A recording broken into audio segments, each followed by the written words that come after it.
Have a wine with Sydney food writer Lisa Diminor as we take you behind the scenes where the locals like to play.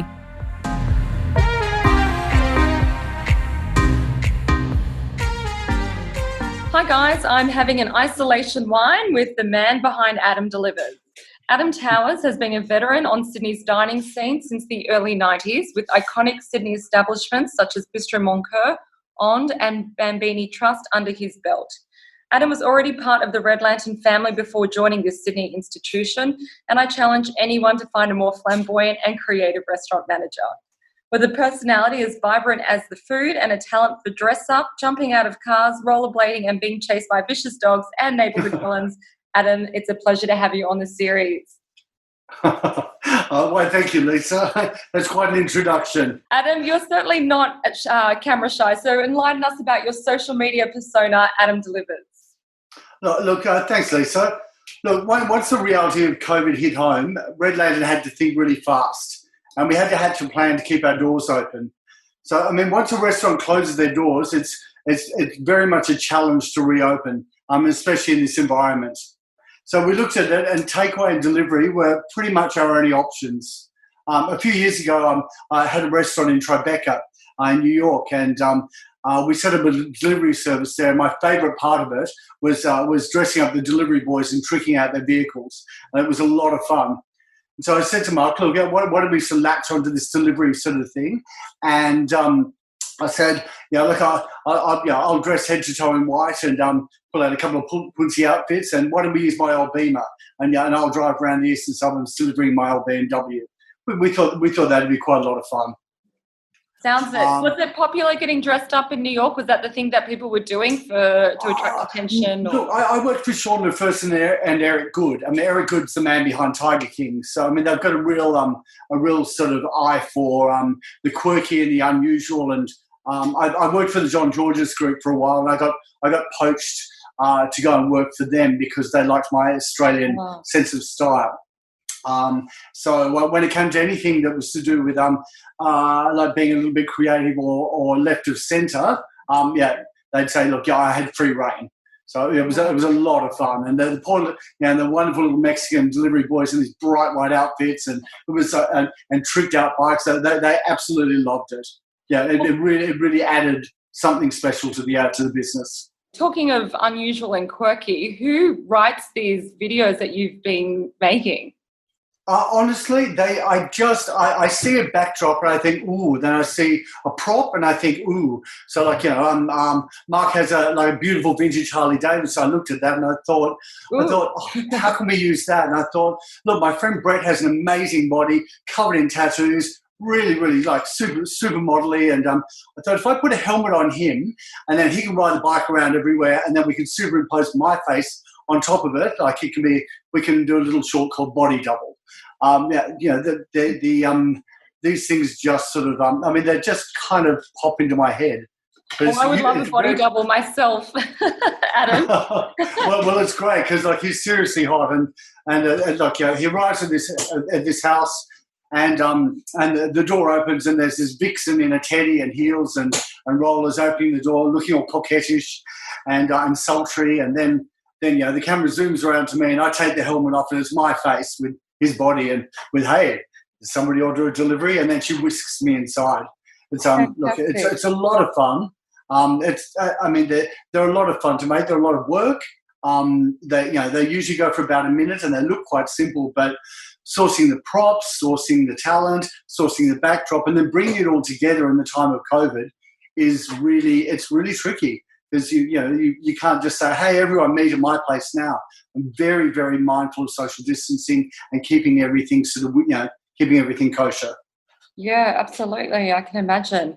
I'm amazed by the restaurant offerings we have access to now at home, with restaurants at the higher end of the spectrum like Red Lantern pivoting towards takeaways. Tell me about Red Lantern in a Box, which is what, started Adam Delivers. Oh, absolutely. Look, Red Lantern in a Box is what it's all about. At its simplest, Red Lantern in a Box is food that we make in the restaurant. The chefs come in the afternoon. They prepare these 6 dishes, and then they put them in the cool room. And then from 4 p.m. to 8 p.m, people can come by the restaurant, pick them up, take them home, and it's heat and eat. You literally take it out of the bag, you pop it in the microwave, 2.5 minutes, and turn it out onto the plate, and you've got a proper meal. A Red Lantern. Mark's made some wonderful little videos to show you how to trick up your food if you like. But honestly, I when I'm not at work, I eat it all the time, and I just heat and eat. I'm very, very happy. Fantastic. What's been the most popular dish during quarantine? Look, I'd have to say that would be, I think it'd be Wokmaster Pun's beef curry. It's interesting. It's our simplest dish. It's a beef curry with pumpkin and carrot, served with rice, but it is so goddamn tasty. I mean, look, I'm the whitest guy in the room at Red Lantern, and I've got to say I love the master stock with chicken. So it's chicken cooked in master stock with onions, shallots, and oyster sauce. And that's pretty much my go-to dish. But they're all amazing. And $15, $15 for a dinner from Red Lantern. It's quite amazing. It is. It's such good value for money, especially because the produce is all sourced from sustainable vendors. And like you say, it's Red Lantern. It has a reputation. You cannot get a meal at Red Lantern for that price. But there you are. No. I mean, look,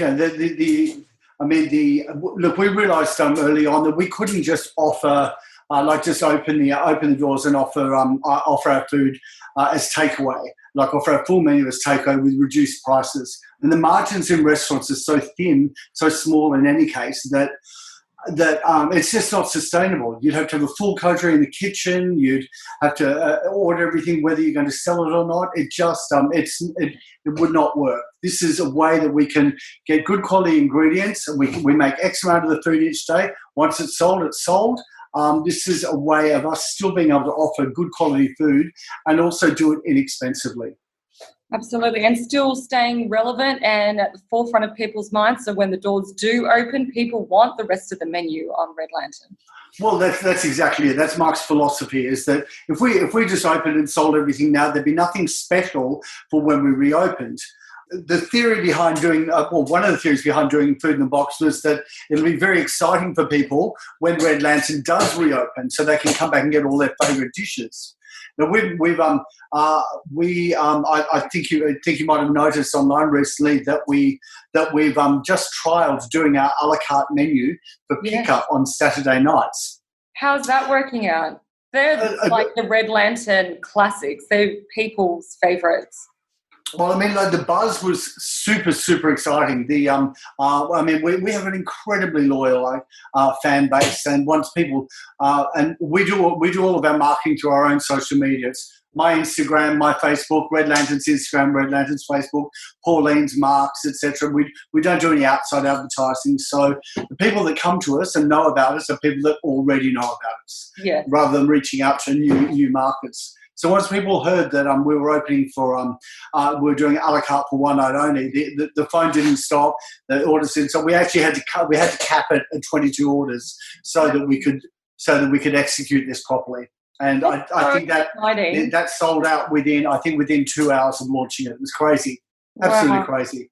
Well, I miss those rice cakes, so I'm going to have to get on the phone early next Saturday for that. Oh my God, they're incredible. They are. I mean, the way we make it work is like if you've got to place an order by Thursday for Saturday pickup, and then we tell you what time your food will be ready. Well, you tell us what time you like. We're not that mean, and then you are, and then so your food's going to be ready at 5 o'clock. We cook it to order as though you're in the restaurant, package it up for takeaway. You turn up at the time, take it away. In theory, take it home, and then it's hot and ready for you and your family to eat.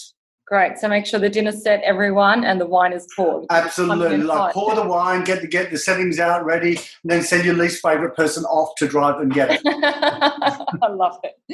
Adam, tell me, what's been the best and worst part of isolation for you? Lisa, I'm pretty lucky. I live in a building that's got direct access to the harbour, so I get to have a swim every day. And that keeps me sane. I could not be more grateful for that. I also get to go to work 5 days a week, so I still have my structure. I get to eat at work. That's amazing. I get to eat Red Lantern every day, and I also get an opportunity to express my creativity.